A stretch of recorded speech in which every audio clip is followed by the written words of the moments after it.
It's the biggest crowd we've ever seen at the East London Grand Prix circuit for round 4 of the Extreme Festival. Round 5 of the couple of championships, and the next championship we go into is Global Touring Cars. It looks like there's already been some action out on track. Yeah, I put a banker lap in, I was feeling pretty good. I just got a gust of wind through Potters. But unfortunately, I think the wind direction's changed quite a bit since yesterday, so stepped out mid-corner, caught it on the exit and just got a bit knotted as I hit the exit curb. Sort of spat me onto the grass further and then collected it into the infield. So yeah, no tyres to protect you there, so I went into the trees, but thankfully didn't hit anything too hard, so the guys are putting it back together. I don't think there's too much damage, thankfully, but yeah, unfortunate what happened, but yeah, we'll get it ready for the first race. It's Brad Liebenberg who's on pole for the Supacup category. I don't think I extracted everything for quali, but nevertheless, still pole position, and like I say, we look forward to the racing. I think it's going to be close. It's going to be difficult to break away, obviously, with the wind and it being East London with the slipstream. So we look forward to it, but yeah, we see how it goes.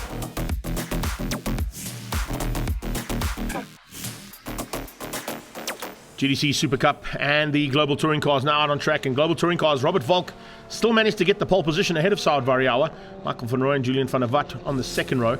And then as we just saw, Brad Liebenberg ahead of Jonathan Machotsi, Tate Bishop and Keegan Campos. Campos with some work to do. We go on board here with Michael van Rooyen as we're about to start the first heat here of Global Touring Cars. He's got his teammate alongside him, trying to close down on the man who had lots of work to do. And what a great effort there from the WCT team to get that machine back on track. Already pressure from Sarwood around the outside. Van der Walt with a good start as well. The BMW coming on the outside of Michael van Rooyen. And the Rustenburg Rocket are going to try and squeeze him out into Potters. He manages just to get across. Yes, he does. We're on board with Keegan Campos. How's this angle? From the top of the wing, looking across at Arnie Neveling in the Gosco car as they head down towards Potters Pass for the first time. Tate Bishop is alongside Jonathan Machotsi and looks like he might squeeze him out into Potters.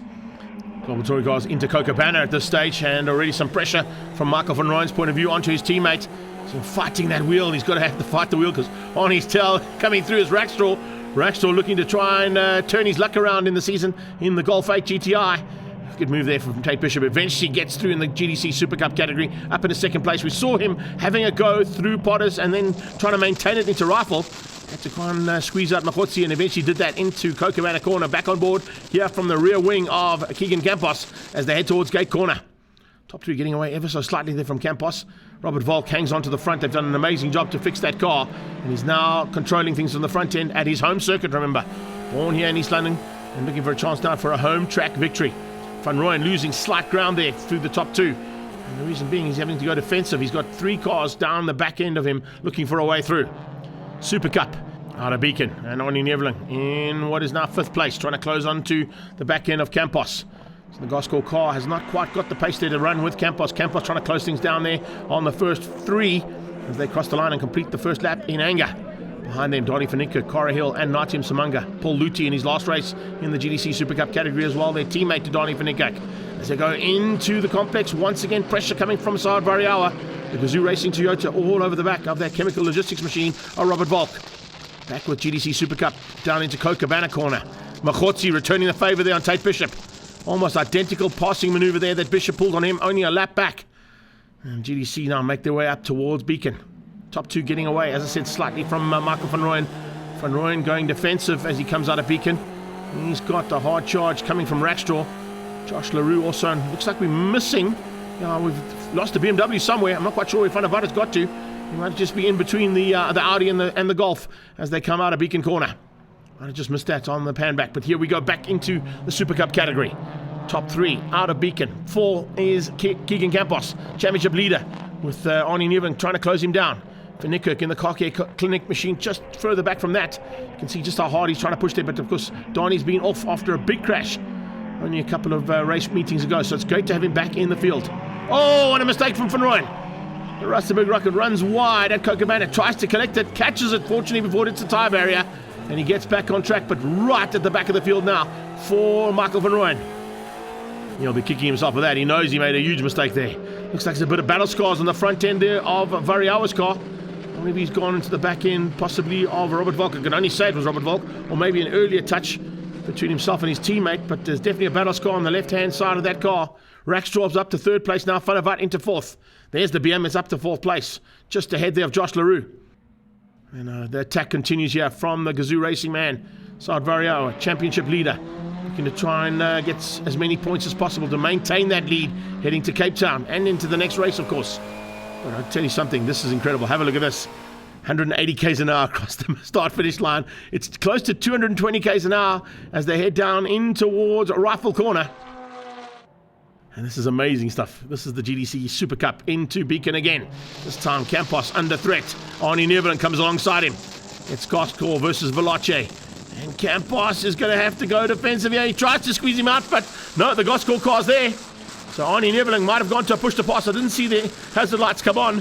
How close do you want this? This is a great camera angle. And they're going to be side by side into borders. Who's going to lift? Oh, no one. They both stayed in it. But Arnie Neverland just stayed in it enough to stay ahead of Campos. I think Campos realized that. Said, no, hang on a second. We've got to survive this corner. And in order to do that, one of us has to give way. So discretion, the better part of valor as they went down into Rifle. And now he tries to return the favour under braking. Both of them lock up into Cochabana.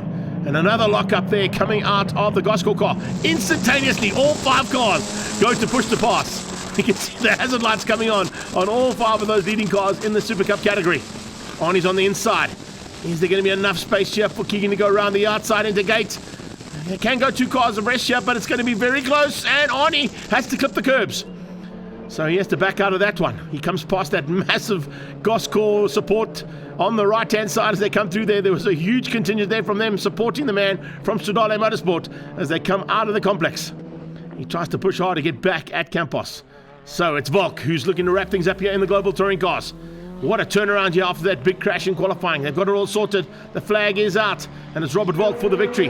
Saad Variawa in second place there. He'll be looking to get those battles cars sorted. And a great run there from Julian van der Walt brings him up to 3rd place. Rackstraw dropped down to 4th and LaRue in 5. Liebenberg wins out though the Super Cup, beating Machotsi and Tate Bishop, Campos and Neverland. Great effort by the team to get the car back together after my mishap in qualifying. So yeah, we just managed to get it right. The car felt great considering the amount of time we had to spanner it. Yeah, so always difficult to get a break around the circuit, but obviously under pressure for the first couple laps, managed to get a gap. And after we found the gap, obviously that slipstream effect's gone and managed to just eke a bit of an advantage. So yeah, the car felt great in the race, and we'll just have to try and dial it for the second reverse grid race, which was quite difficult, especially the degradation of the tyres around here. But yeah, looking forward to it.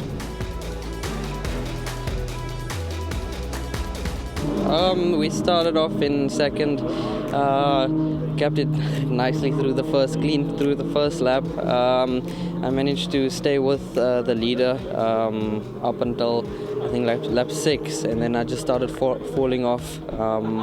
But at least we got the fastest lap, and our pace is decent, so we're looking forward to race 2 with the reverse grid. Yeah, I managed to get a good jump off the line there. Tate was pushing me from behind, so it helped me a little bit into 1. And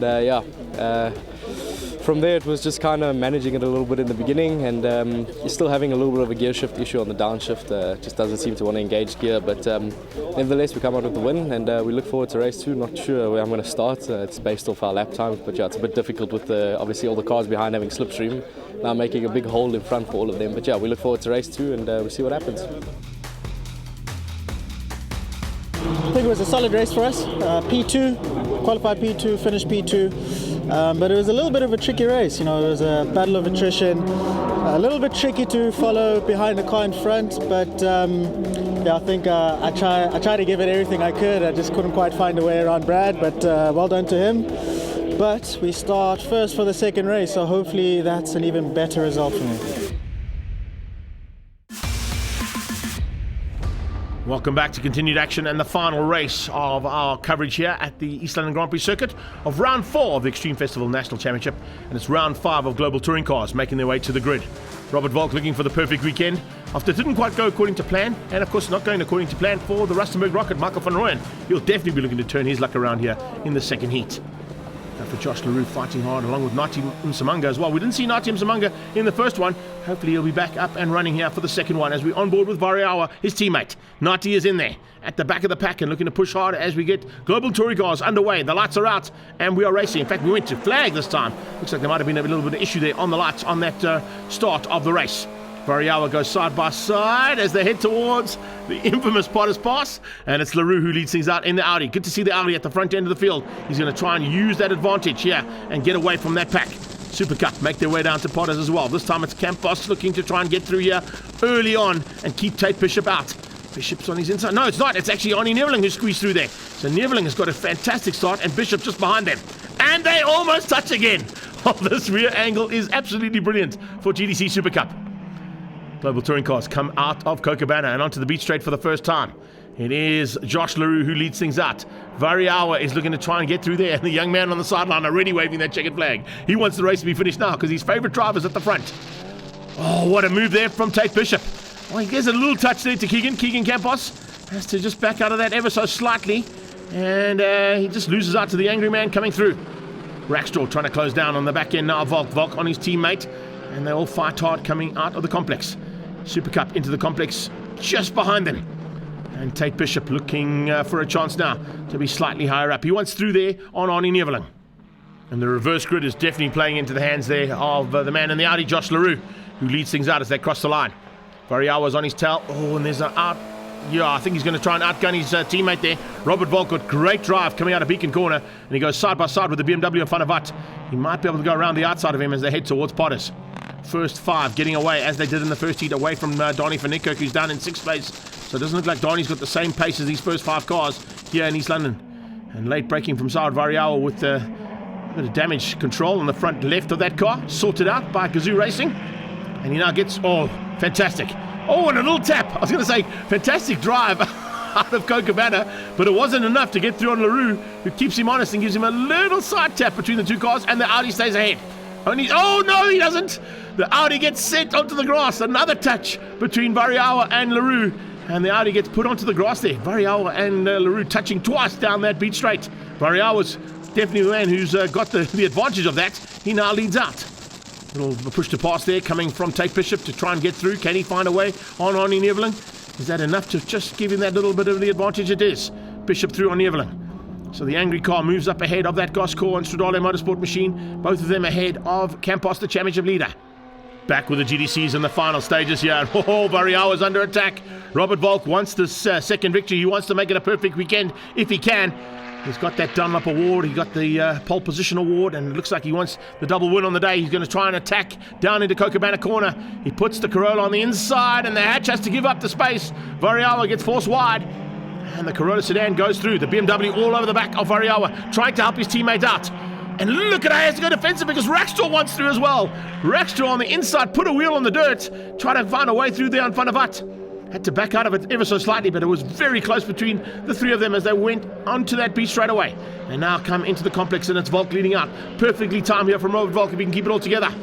Variawa in second, Van der Watt in third. Is it going to be the same finishing order as it was in the first one? Looks like it is, as they head up towards Beacon for the last time. Rackstraw wanted a podium big time. Supacup down towards Cochabana for the last time. Machotzi looking dangerous. Jonathan Machotzi has closed things down on Brad Liebenberg, and Liebenberg could be in trouble here. Machotzi gets out of shape. He's trying so hard. He is really giving everything he can. Jonathan Machotzi wants this victory. Keegan Campos has got no answer. He has to just watch from the sidelines and watch those 3 cars, 4 cars in fact, get away from him. Remember the championship leader here. He's going to maybe just hang on. Only just. Oh, and it's Machotzi through. Machotzi is through into the lead of the race, into the final stages here, and into the complex. Brilliant bit of driving there from John Machotzi, looking for his first victory here. And East London Grand Prix circuit has always been kind to him in the past. It's certainly kind to the man who's born here. Robert Volk with a double victory on the cards as he heads towards the checkered flag. And he's pulled a big margin over Saad Variawa on that last lap. Maybe there was a little incident between the cars behind him. Variawa's going to hang on for second. The Gazoo Racing Corolla hatch comes across the line. Julian van der Watt will be in 3rd place in the BMW. And in 4th place, looks like it's going to be Rackstraw. But that'll change up on the overall standings. Rackstraw being gifted that 3rd place. And van der Watt down to 4th with that touch. Michael van Rooyen in 5th. And Machotzi with his first victory in the Super Cup category ahead of Liebenberg.